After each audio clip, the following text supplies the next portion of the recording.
தோல் நோய்களை பத்தி வகையில சொல்லுங்க. காமனா நம்ம கிளினிக்லி பார்க்கக்கூடியது வந்து சோரியாசிஸ், அப்புறம் வந்து எக்ஸிமா அப்படிங்கிற அலர்ஜி, தென் டெர்மடைட்டிஸ், காண்டாக்ட் டெர்மடைட்டிஸ், அர்டிகேரியா, தென் எக்னி ஆர் பிம்பிள்ஸ், இதெல்லாம் தான் காமனா நம்ம வந்து கிளினிக்கலி பார்க்கக்கூடிய ஸ்கின் ப்ராப்ளம்ஸ். இதுலயே அதிகமா வர்றது வந்து சோரியாசிஸ். சோரியாசிஸ்லயே வந்து நிறைய வெரைட்டி நம்ம வந்து கிளினிக்கலி பார்க்க முடியும். ஸோ இது எதனால வருதுன்னு நினைக்கிறீங்க டாக்டர்?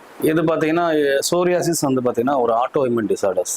இது வந்து நம்மளோட நோய் ஆற்றலே வந்து நமக்கு எதிராக வேலை செய்யறதுனால அது வந்து என்ன ஆகுது, இம்பியூரிட்டி ஆஃப் பிளட்ஸ் ஆகி அதில் அலர்ஜன்ஸ் டெவலப் ஆகி அதுக்கப்புறம் பார்த்தீங்கன்னா இது தோல் மேலே வந்து பார்த்தீங்கன்னா இருக்கிற வந்து நம்மளோட ப்ரோட்டீன்ஸ் எல்லாமே மேலே வந்து அது செதிலாக, அதாவது மீனில் இருக்க செதில் உதுற மாதிரி உதிர ஆரம்பிக்கும். அதில் வந்து வெடிப்பாகி ரத்தம் வரலாம், சிலவங்களுக்கு சிவியர் வந்து அரிப்பு இருக்கலாம். இதெல்லாம் வந்து பார்த்தீங்கன்னா சோரியாசிஸோட அறிகுறிகள், அந்த நோயோட சிம்டம்ஸ். சோரியாசிஸ் பார்த்தீங்கன்னா உங்களுக்கு வந்து அன்ஹெல்தி ஃபுட்ஸ், ஸ்ட்ரெஸ் அதிகமாக இருக்கிறவங்களுக்கு, சிலவங்க கேட்பாங்க பாரம்பரியமாக வருமா, அப்பாவுக்கு இருந்தா தாத்தாக்கு இருந்தா வருமா, அப்படிலாம் வராது. இது உங்க ஆட்டோ இம்யூன் சம்பந்தப்பட்ட வியாதினால நீங்களே உங்களை அழிக்கிற மாதிரி, இது ஆளை அழிக்கிற நோய் கிடையாது, அழகை அழிக்கிற நோய். பாத்தீங்கன்னா யானைக்கு தோல் மாதிரி வந்து தழைமனாகி அது வந்து தோல் உதிர்ந்து